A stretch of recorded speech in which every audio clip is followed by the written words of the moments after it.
السلام علیکم۔ آج کا موضوع ہے اسماعیلی حضرات کے نزدیک امام کے قرآن ناطق بولتا قرآن ہونے کا مطلب۔ اسماعیلی فرقے کے عقیدے کے مطابق قرآن کی مکمل تعبیر صرف کتاب نہیں ہے بلکہ امام بھی ہے، کیونکہ ان کے عقیدے کے مطابق امام حاضر کو مذہبی تعلیمات میں اس درجے بلند اختیارات حاصل ہیں کہ وہ کسی بھی وقت کوئی بھی حکم منسوخ یا مؤخر یا تبدیل کر سکتا ہے، یہاں تک کہ اگر وہ چاہے تو 5 وقت کی نمازوں کی جگہ 3 وقت کی عبادات یا بیت الخیال کی مخصوص عبادات کو فرض قرار دے سکتا ہے، حالانکہ 5 نمازیں قرآن و حدیث سے ثابت ہیں۔ اسماعیلی حضرات امام حاضر کو اس قدر با اختیار مانتے ہیں کہ قرآن و حدیث کی روشنی میں تیار کیے گئے فقہی اصول، اسلامی قانون اور مجتہدین کی محنت سے تیار شدہ سارا فقہی ذخیرہ امام حاضر کی موجودگی میں ان کے نزدیک غیر ضروری ہو جاتا ہے۔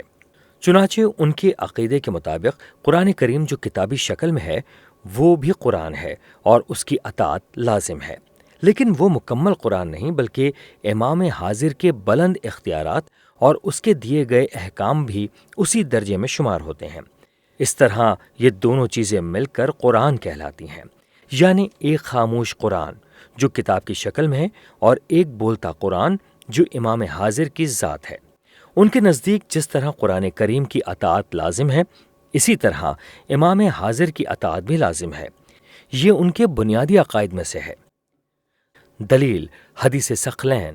وضاحت: ثقلین عربی زبان کا لفظ ہے، اس کا مطلب ہے 2 ثقل، یعنی 2 بھاری چیزیں۔ مختلف احادیث میں رسول اللہ صلی اللہ علیہ وآلہ وسلم کا فرمان اس تعبیر میں ملتا ہے، میں تم میں 2 بھاری چیزیں یعنی ثقلین چھوڑ کر جا رہا ہوں، جن کو مضبوطی سے تھامے رکھو گے تو کبھی گمراہ نہیں ہوگے۔ لہٰذا حدیث ثقلین کا مطلب وہ حدیث جس میں 2 بھاری یعنی اہم چیزوں کا تذکرہ ہے۔ اب وہ 2 چیزیں کون سی ہیں؟ بعض احادیث میں قرآن اور سنت رسول کا تذکرہ ہے اور بعض احادیث میں قرآن اور اہل بیت کا تذکرہ ہے۔ چنانچہ قرآن اور سنت رسول کے تذکرے والی حدیث کو نظر انداز کر کے قرآن اور اہل بیت کے تذکرے والی حدیث کو اسماعیلی حضرات دلیل بناتے ہیں۔ اسماعیلی فرقے نے امام حاضر کو قرآن ناطق اور ان کی معصومیت ثابت کرنے کے لیے حدیث کی مشہور کتاب ترمذی شریف کی ایک حدیث کا سہارا لیا ہے۔ وہ حدیث عربی متن اور ترجمے کے ساتھ پیش کی جا رہی ہے تاکہ بات کھل کر سامنے آ جائے۔ عن زید بن ارقم رضی اللہ تعالی عنہ قال قال رسول اللہ صلی اللہ علیہ وسلم انی تارک فیکم ما ان تمسکتم به لن تضلوا بعدی احدهم اعظم من الآخر کتاب اللہ حبل ممدود من السماء الى الارض وعترة بیتی ولن يتفرقا حتى يرد علی الحوض فانظروا کیف تخلفونی فیہما۔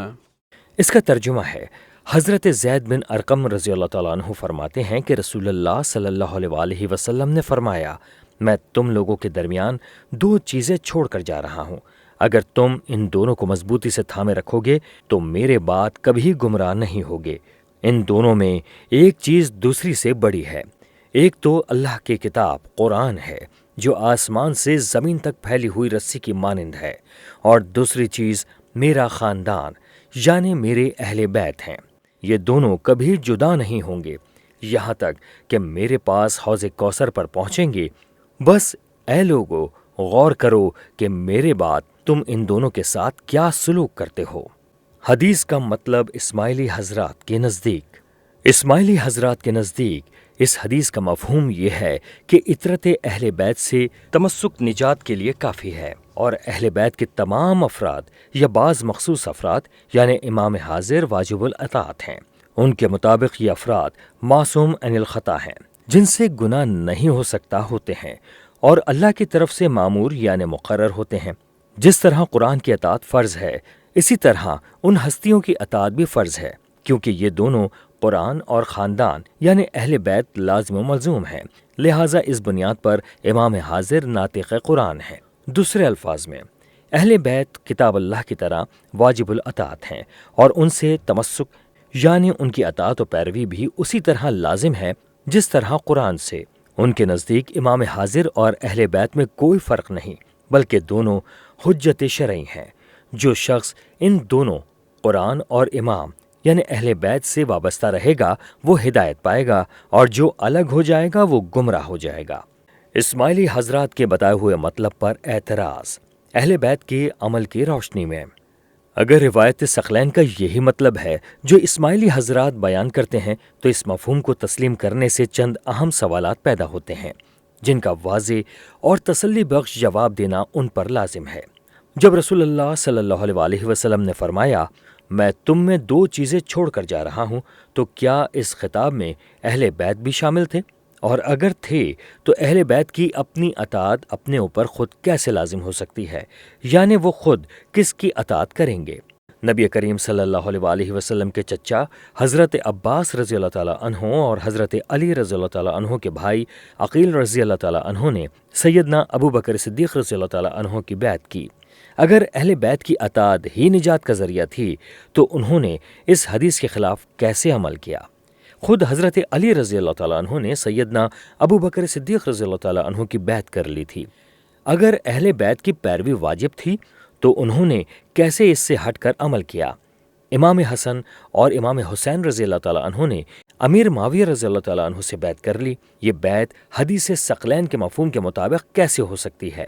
امام حسین رضی اللہ تعالیٰ عنہ نے اپنے بھائی امام حسن رضی اللہ تعالیٰ عنہ جو اسماعیلیہ کے مطابق امام معصوم تھے ان کی پیروی کیوں نہ کی، بلکہ الگ راستہ کیوں اختیار کیا، اور کیوں حضرت امیر معاویہ رضی اللہ تعالیٰ عنہ کی بیعت کی؟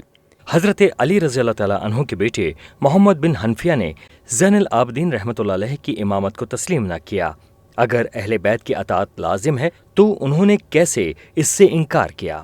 امام حسن رضی اللہ تعالیٰ عنہ کے صاحبزادے حسن مصنع نے زین العابدین کی امامت کو ماننے سے انکار کیا۔ یہ اس نبوی فرمان کے خلاف کیسے ہو سکتا ہے؟ اسی طرح زین العابدین رضی اللہ تعالیٰ عنہ نے حسن مصنع کو امام تسلیم نہ کیا، حالانکہ وہ بھی نسل فاطمہ رضی اللہ تعالیٰ عنہ اور اہل بیت میں سے تھے۔ انکار کا کیا جواز ہے؟ زین العابدین رحمۃ اللہ علیہ کے بیٹے امام زید نے اپنے بھائی محمد باقر رحمۃ اللہ علیہ کی امامت نہ مانی۔ اگر اطاعت اہل بیت واجب ہے تو پھر یہ رویہ کیسے درست ہے؟ ایک اور نقطہ یہ ہے کہ محمد باقر رحمۃ اللہ علیہ نے بھی اپنے بھائی زید رحمۃ اللہ علیہ کی امامت کو قبول نہ کیا، حالانکہ وہ بھی خاندان رسول میں سے تھے۔ یہ حدیث کے مفہوم کے خلاف کیسے نہیں؟ محمد بن عبداللہ جو بیٹے ہیں حسن مصنع کے، انہوں نے جعفر صادق رحمۃ اللہ علیہ کی امامت تسلیم نہ کی۔ یہ اختلاف اس حدیث کی روشنی میں کیسے ممکن ہوا؟ ایک اور نقطہ یہ ہے کہ جعفر صادق رحمۃ اللہ علیہ نے بھی محمد بن عبداللہ کی امامت کو تسلیم نہ کیا، حالانکہ وہ بھی اولاد علی فاطمہ میں سے تھے۔ تو پھر اطاعت اہل بیت کا عمومی اصول کہاں گیا؟ ایک پوائنٹ یہ بھی ہے کہ ابراہیم بن عبداللہ نے بھی جعفر صادق رحمۃ اللہ علیہ کی امامت کو نہ مانا۔ یہ سب اہل بیت کے درمیان ہی اختلافات ہیں۔ کیا اس سے معلوم نہیں ہوتا کہ اہل بیت کی اطاعت خود اہل بیت کے درمیان بھی مختلف رہی؟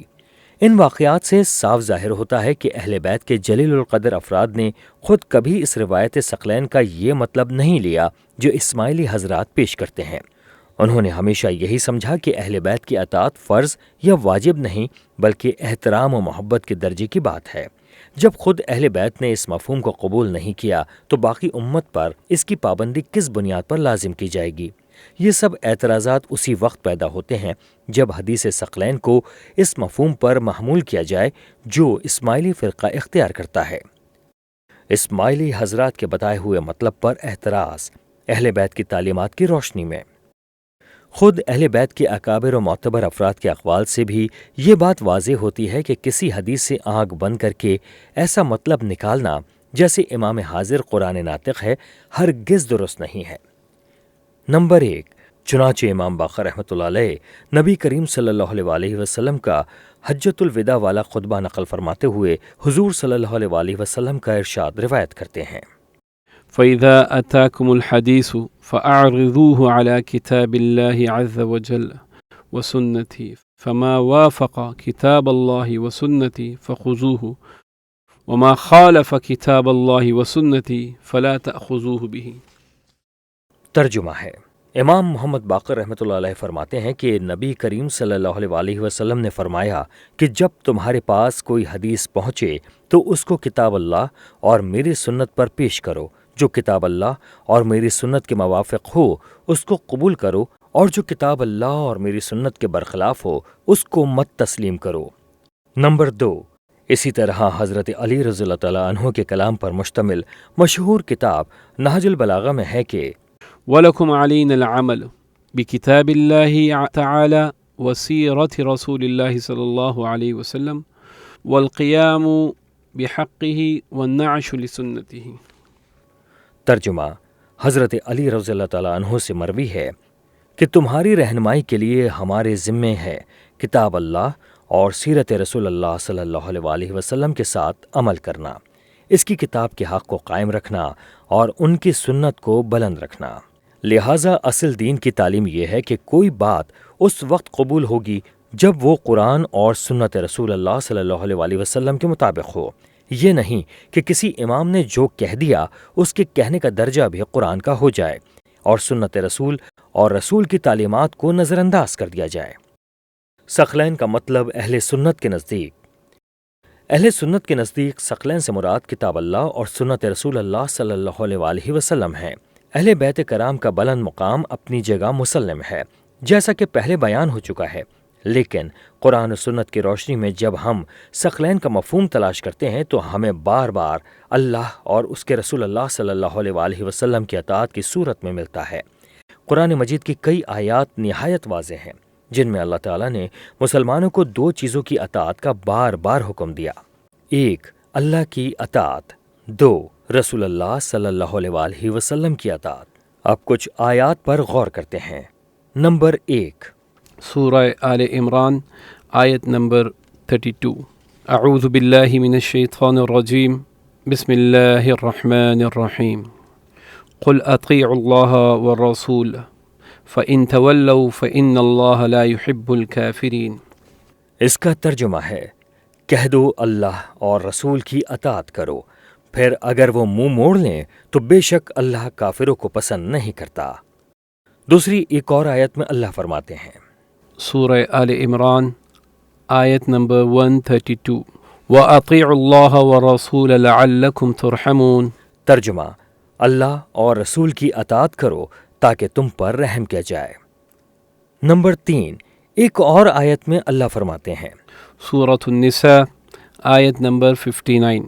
اعوذ باللہ من الشیطان الرجیم، یا ایہا الذین آمنوا اطیعوا اللہ واطیعوا الرسول واولی الامر منکم۔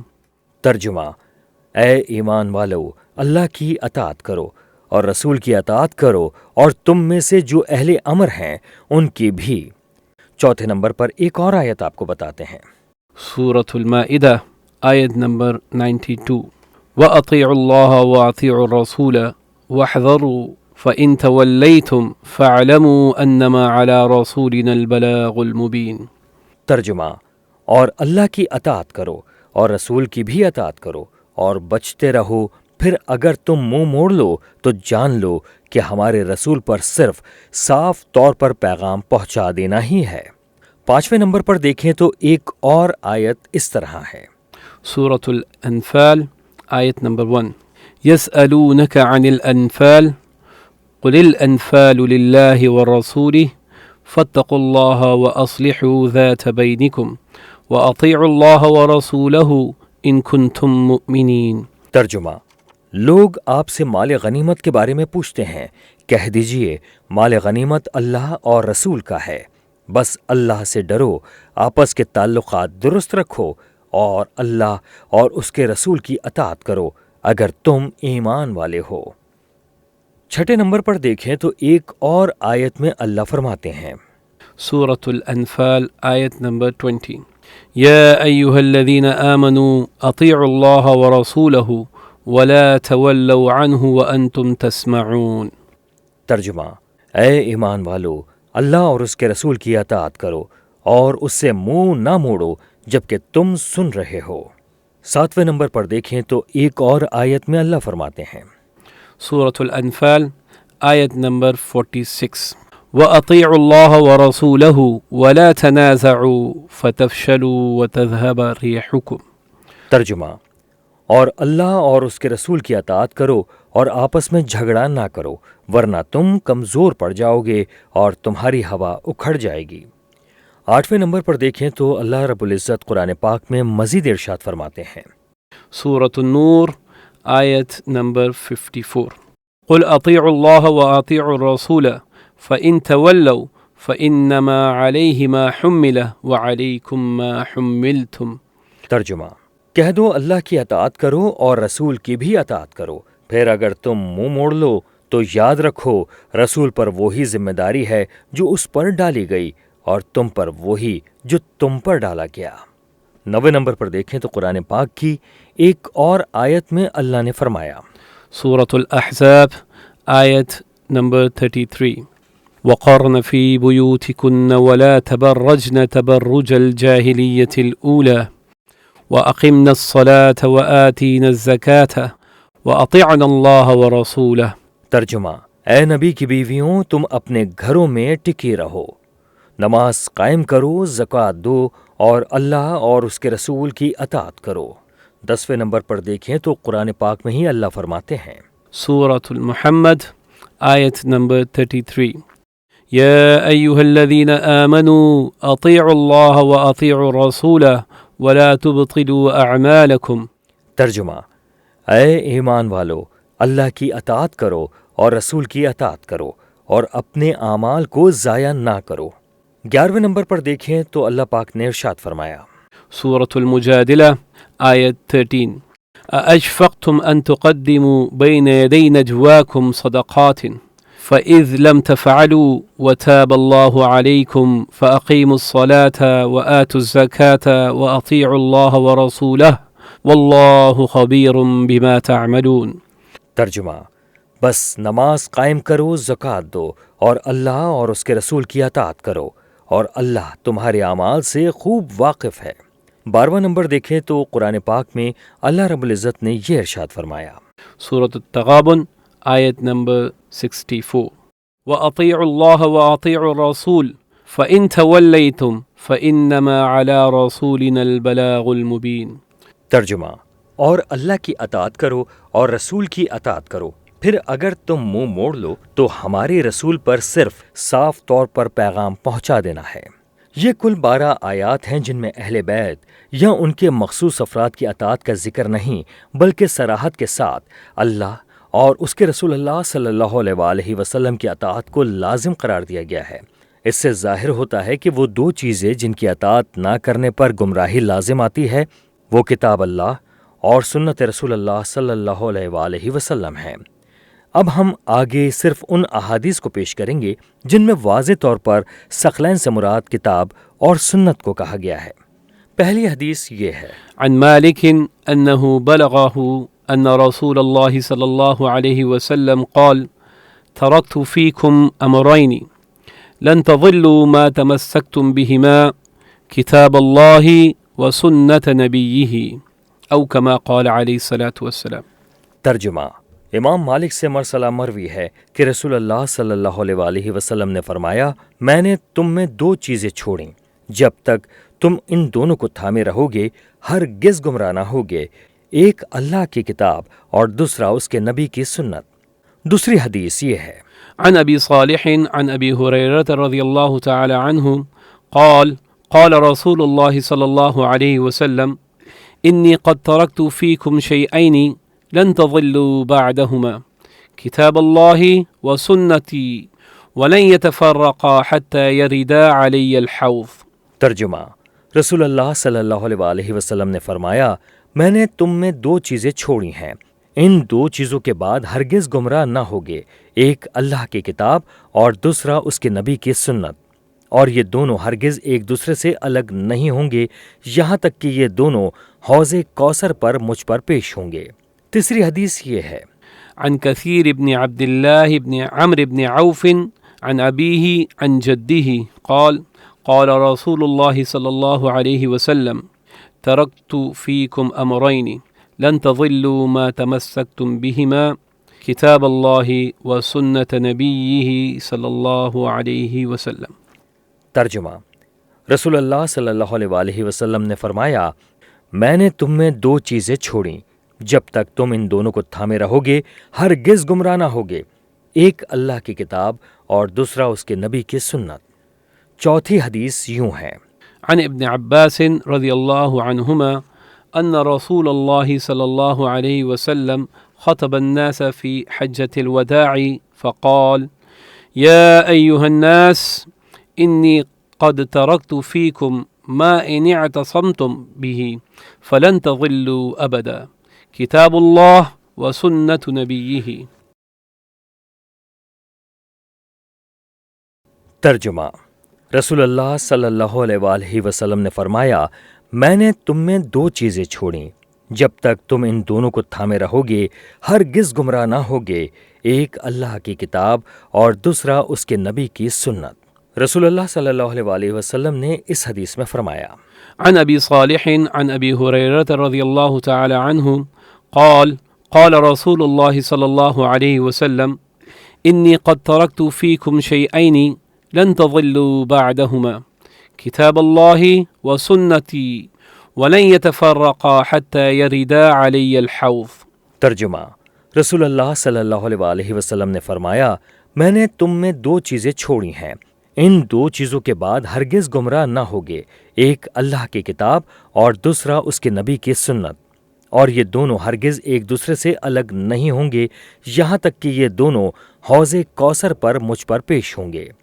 ان تمام قرآنی آیات اور احادیث سے صاف معلوم ہوتا ہے کہ ثقلین صرف کتاب اللہ اور سنت رسول اللہ صلی اللہ علیہ وآلہ وسلم ہیں۔ اہل بیت کو نہ تو ثقل ثانی کہا جا سکتا ہے اور نہ ہی ثقل ثالث۔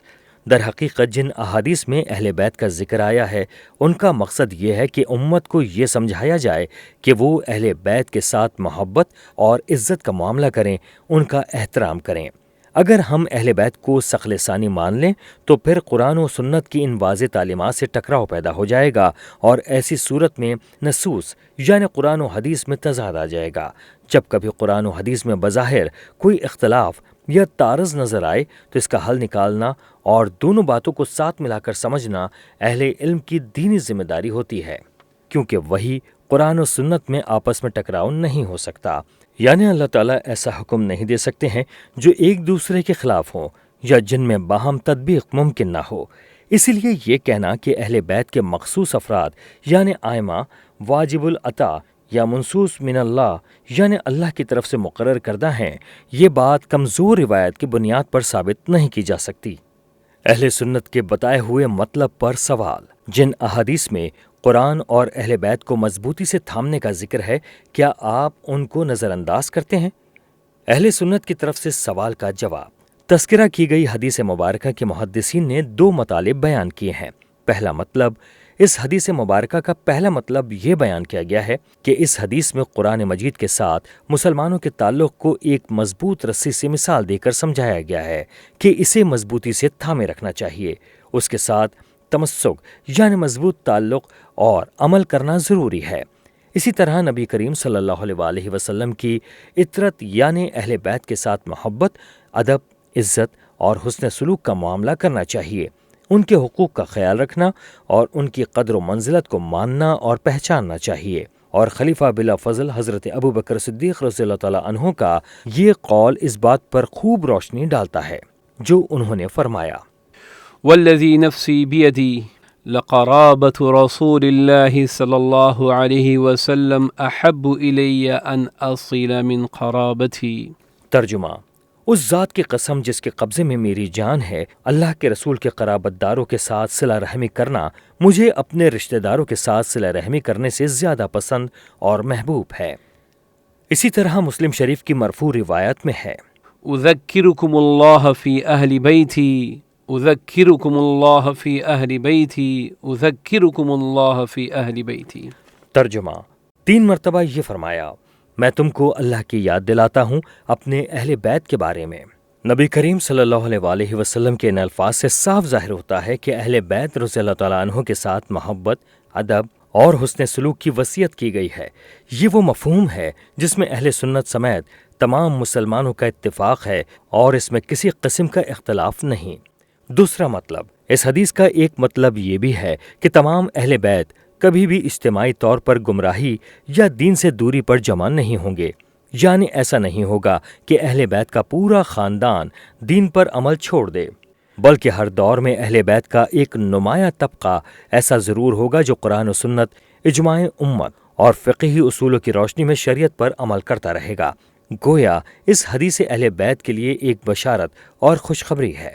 چنانچہ علامہ ابن تیمیہ رحمۃ اللہ علیہ فرماتے ہیں، عن ابن تيمية رحمهم الله تعالى قال: وقد أجاب عنه طائفة بما يدل على أن أهل بيته كلهم لا يجتمعون على ضلالة، قالوا: ونحن نقول بذلك كما ذكر القاضي أبو يعلى وغيره منهاج السنن النبوية۔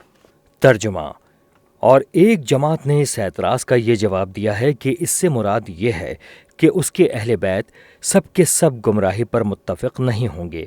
انہوں نے کہا، ہم بھی اسی بات کو مانتے ہیں جیسا کہ قاضی ابو یعلا اور دیگر علماء نے ذکر کیا ہے، لیکن اس حدیث کا یہ مطلب نکالنا کہ اہل بیت کے تمام افراد یا بعض مخصوص افراد واجب الاطاعت ہیں، معصوم عن الخطا یا اللہ کی طرف سے مقرر کردہ مامور من اللہ ہیں، جس طرح قرآن و حدیث کی اطاعت فرض ہے اسی طرح ان لوگوں کی اطاعت فرض ہے۔ صریح غلطی یہ ہے کیونکہ ذکر کی گئی حدیث کے اندر ایسے الفاظ موجود نہیں جس سے ظاہر ہوتا ہو کہ اہل بیت کی اطاعت ہر حال میں واجب ہے، اور اگر ان کی اطاعت نہ کی جائے تو آدمی ضرور گمراہ ہو جائے گا۔